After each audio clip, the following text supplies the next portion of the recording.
Hello, I am Katina Horton, the Title I facilitator at Kate Shepherd. Thank you for taking time out to listen to some important information regarding your students' academic performance or academic progress.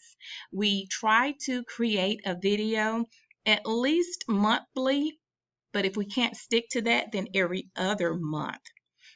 Don't forget to complete the Google form indicating your name, your students who attend Kate Shepherd, and the names of your students' teachers.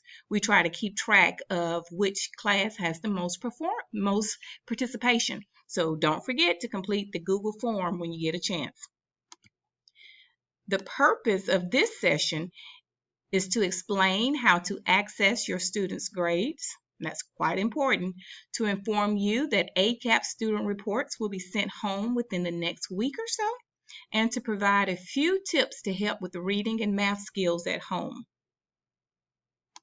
Okay, your students' grades. How to view quarterly grades. This document is uploaded to our Facebook account, Kate Shepherd's Facebook account, as well as our website. There are 5 steps to follow. Now, the first step is to visit the app, app.schoology.com. This website link is different from what we've used in the past. Okay, select Forgot Your Password. Enter the email address for which you want the grades to, the email address you want to use to access your information. Verify your email address. Don't forget to look in spam because it may go there, and to sign in to the Schoology account. Now, the Schoology account gives you access to your child's individual assignment scores as well as end of the quarter scores. So today, October 18th, you should be able to view your child's end of first quarter scores. However, if you are having difficulty accessing your child's scores, please contact our on-campus IT support, Ms. Gibbs. Her number is there, 221-1645. Just ask to speak to Ms. Gibbs. We will try to get some information to you and try to solve your problem to the best of our ability. So just a reminder, as of today, October 18th, you should be able to view your students' quarter 1 grades for reading, math, science, social studies, conduct, and PE.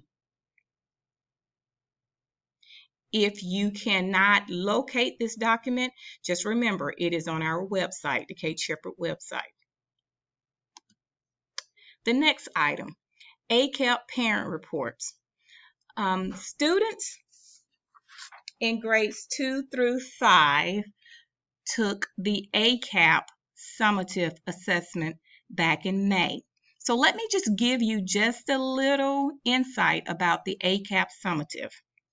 The Alabama Comprehensive Assessment Program, also known as ACAP summative, is a standards-based criterion reference assessment designed to provide students, parents, teachers, administrators, and Alabama citizens with information regarding students' progress toward mastery of the Alabama Course of Study standards.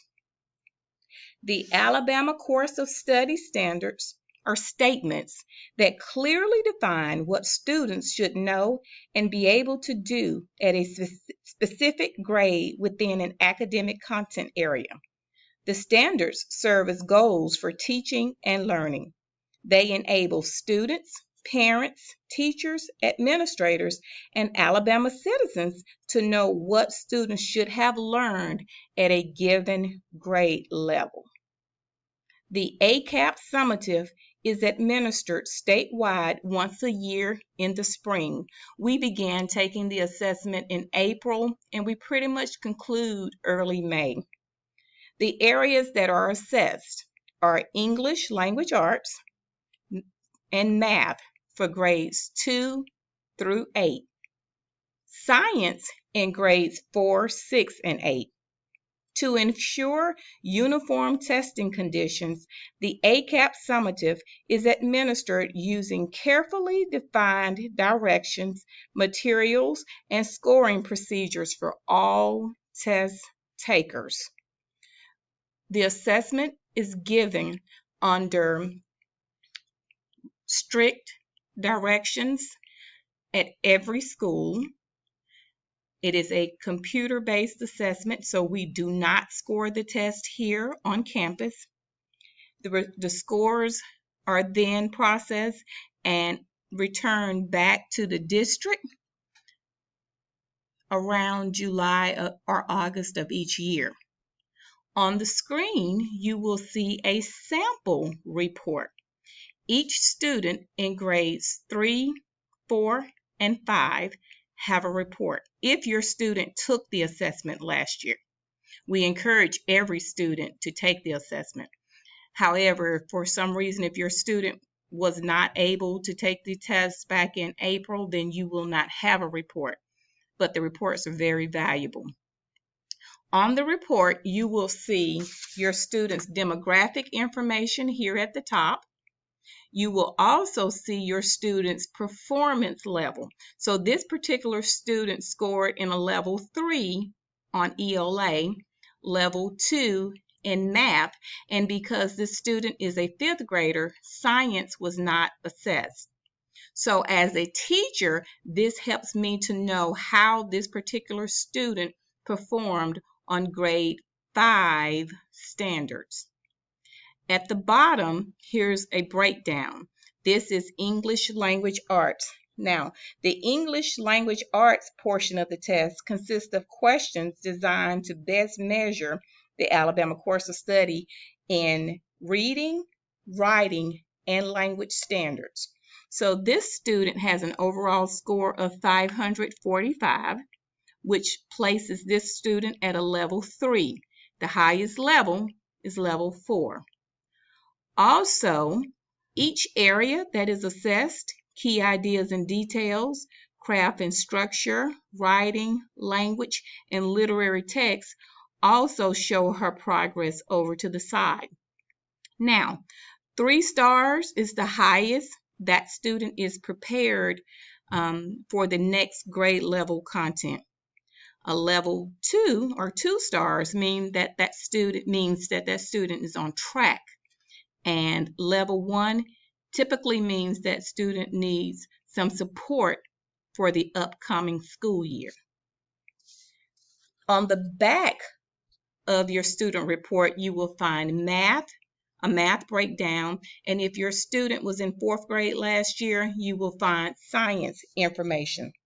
The ACAP summative math at each grade consists of questions designed to best measure the Alabama Course of Study math standards, and science does the exact same thing. Your child's teacher will be reaching out to you within the next couple of months to discuss your student scores and performance on the ACAP summative. So be on the lookout for that. If you have questions about how to read the assessment, we have additional information to help you with that. Just reach out to your child's teacher and we can get you what you need. Now, as far as teachers are concerned, we take the information that is provided from the Alabama assessment, the Alabama Comprehensive Assessment Program, the ACAP. We take that information and we target instruction for individual student needs. We look at what the students know and try to build from there. So just know that we use these resources, but we're also providing you with a copy of the report for your files. This report is for students who are currently in grades 3, 4, and 5.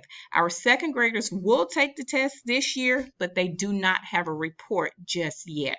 When our 2nd graders take the report in the spring, they will get their reports when they are 3rd graders.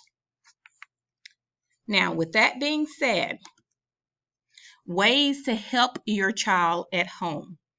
In the area of reading, It is very important that we model good practices for our children. And you can begin with allowing your children to see you read at home. I know magazines, paper copies of magazines are kind of dated, but those are good practices for students to see us reading at home. Help your student find appropriate word games and reading games on a computer. Keep dictionaries at home. I know there's an app for a dictionary. You can utilize that, but there's nothing like having a hard-bound dictionary. Read materials that your student may be fond of. It might be mysteries, it might be comic books, it may be who are they type novels, but just read with your child. Encourage your child to write. Research says that there's a correlation between reading and writing. So encourage your child to write or to draw a picture of what has been read. Set aside time and a place for your child to read. Number 5 is quite important. Structured time set aside for academics is very important. Ways to help with math. Look for shapes and patterns in real life. Help your child find appropriate numbers and problems for games. Ask your child to count change at the grocery store. Encourage your student to track or graph scores of their favorite sports team. We're in football season. Help your child to break down the numbers that their favorite team scores for the game. Play board games with your students. Ask your child to explain a math skill that they are working on at school. These are just a few suggestions in reading and math for you to refer back to. We want our parents to support education, but we don't want our children to become frustrated. So it's real important that we keep the homeschool connection open, and we thank you for your support. If you have any questions, as mentioned earlier, I am Katina Horton. My number is 221-1645. Just ask for me.